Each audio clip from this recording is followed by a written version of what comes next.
Hi, today I'm going to be making a grilled chicken, and it's actually Mexican style grilled chicken. It's called Pollo al Carbon. And one thing I can guarantee is even if you don't like Mexican food, you're going to love this. It's a very savory, delicious, easy to make chicken dish.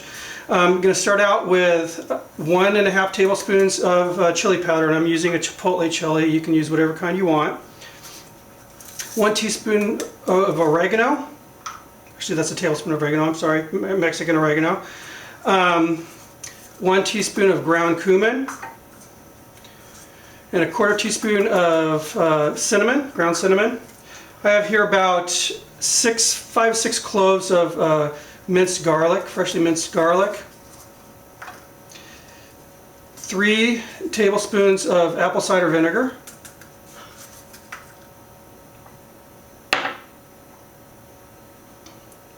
One-quarter cup of orange juice and 1/4 cup lime juice.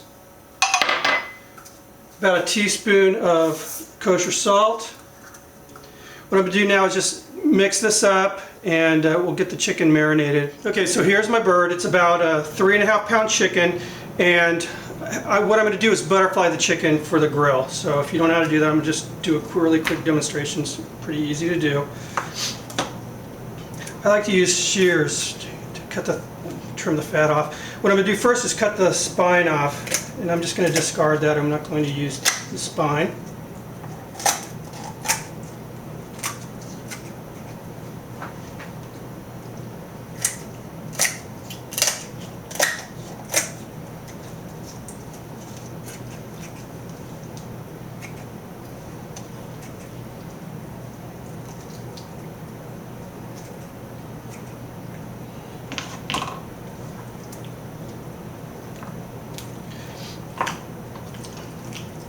Okay, lay it open. Now what a lot of people will do at this point is hit it really hard, you know, with a frying pan or something. I don't like to do that because you're going to end up breaking ribs and everything. But if you can see, there's a little kind of a collarbone of cartilage right here. I'm going to zoom in on it so you can see. It's right here. It's just a little, you know, thin piece of like a collarbone or something. I don't know what it is. Anyway, what I'm going to do is cut through that. Then I'm going to work my fingers. Loosen that up a little bit.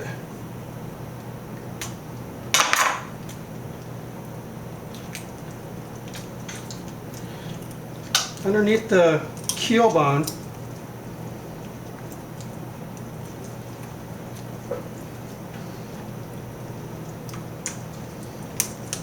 and just pop that out. Sometimes it works easier than this.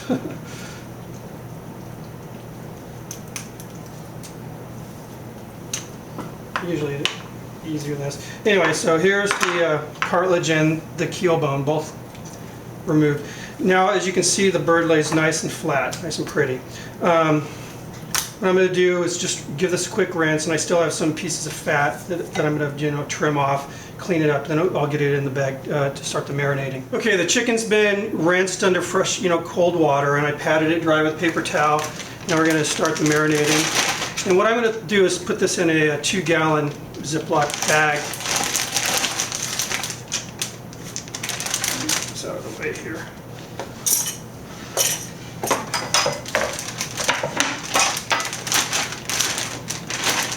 One thing I like to do whenever I'm, you know, marinating and there's fruit juices involved, I always save some of the fresh fruit and I just squeeze it in whole. Do that with the carne asada and everything too. So throw in half of an orange, and then a whole lime. Just again, I just sliced it up. I don't know if it's really necessary. I just think it just gives it a freshness, maybe. I don't know. And here's the marinade all mixed up. Just pour that in.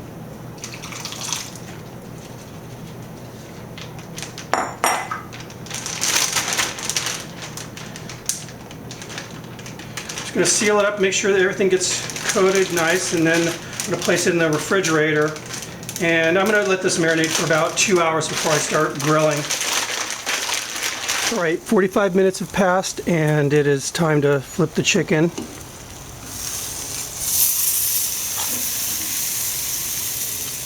Smells great. Smell good, Garrett? Yeah. Okay. My little guy, Garrett. So I'm going to let it probably another 15 minutes and I think it'll be done. I'll check if we're done this. Anyway, it's looking good so far. All right, so again, 15 minutes has passed. And chicken's done. I went ahead and took its temperature, and it's well over 180 degrees at the thighs, and it's running clear. The juices are running clear, so it's done. It smells killer.